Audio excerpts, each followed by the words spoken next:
ایک تھی مانو بلی جو کسی کی چہتی یا لاڈلی نہ تھی۔ اس نے شہر کے ایک کباڑ خانے میں آنکھ کھولی اور پھر اپنی ماں اور دوسرے بہن بھائیوں کے ساتھ مختلف جگہوں کی تبدیلی کے بعد ایک قصاب کی دکان کے پاس گندے نالے پر رہنے لگی۔ وہ ذرا بڑی ہوئی تو ایک دن اس کی بہن رانو بلی کو ایک بہت پیاری سی بچی ایک بڑی سی گاڑی میں بٹھا کر لے گئی اور اس کا بھائی شانی بلہ ایک خونخوار کتے کے ہاتھوں دنیا سے رخصت ہو گیا۔ وہ ذرا بڑی ہوئی تو اس کی ماں اسے چھوڑ کر چلی گئی۔ مانو بلی کئی بار اپنی ماں کے پاس گئی کہ شاید اسے پہچان لے، لیکن وہ اسے ہمیشہ اجنبی بن کر ملتی اور مار پیٹ کر بھگا دیتی۔ مانو بلی بھی آہستہ آہستہ اپنی ماں کو بھلا دیا اور یوں ہی گلیوں میں آوارہ پھرنے لگی۔ ایک دن اچانک اس نے اپنی بہن رانو بلی کو دیکھا جو ایک بہت بڑے سے لان میں گھاس پر بیٹھی دودھ پی رہی تھی۔ مانو بلی نے فوراً آگے بڑھ کر اسے پکارا، لیکن اس نے اپنی بہن کو پہچاننے سے انکار کر دیا اور اسے اپنے گھر سے نکال دیا۔ مانو بلی کا دل ٹوٹ گیا۔ وہ باہر نکلی تو ایک نہایت گندے بچے نے نشانہ لے کر ایک پتھر اسے دے مارا۔ پتھر اس کی ٹانگ پر لگا اور وہ لنگڑا کر گر پڑی۔ بچے کے ساتھی اس کے سنہرے کارنامے پر کہکے لگانے لگے۔ مانو بلی بڑی مشکل سے اٹھی اور اپنی زخمی ٹانگ کے ساتھ بھاگ کھڑی ہوئی کہ کہیں باقی بچے بھی پتھر لے کر اس پر اپنا نشانہ نہ آزمانے لگے۔ اسے انسانوں پر غصہ آنے لگا کہ وہ کس بے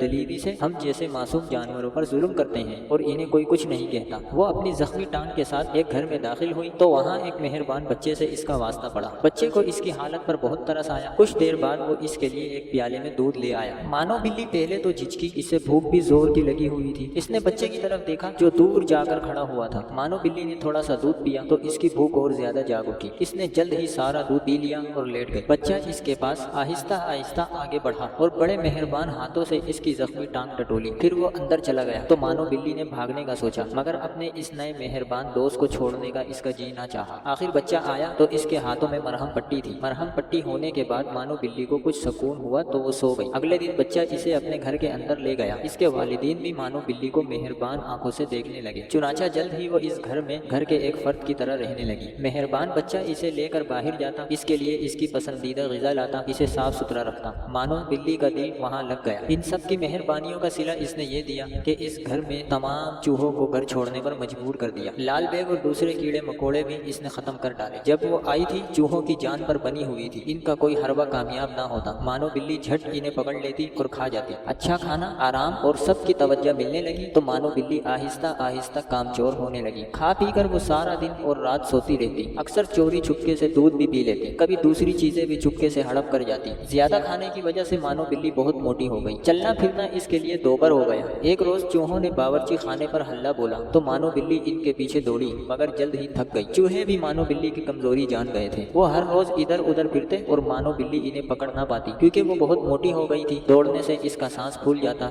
اور وہ تھک جاتی۔ ایک دن اس نے گھر والوں کو کہتے سنا کہ مانو بلی کو واپس چھوڑ دینا چاہیے کیونکہ یہ کسی کام کی نہیں رہی۔ اتنا سن کر اس کے ہوش اڑ گئے۔ اسے اپنی آوارہ گردی اور غریبی کے دن یاد آ گئے۔ اسے انسانوں کی خود غرضی پر غصہ آیا، لیکن قصور اس کا اپنا بھی تھا۔ چنانچہ اگلے دن سے اس نے زیادہ کھانا پینا چھوڑ دیا اور باقاعدگی سے روزانہ دوڑنا، بھاگنا، ورزش کرنا شروع کر دی۔ سستی کاہلی چھوڑ کر کام کو اپنا لیا اور پھر جلد ہی وہ دوبارہ چوہوں کے لیے خطرے کا نشان اور گھر والوں کی آنکھ کا تارا بن گئی۔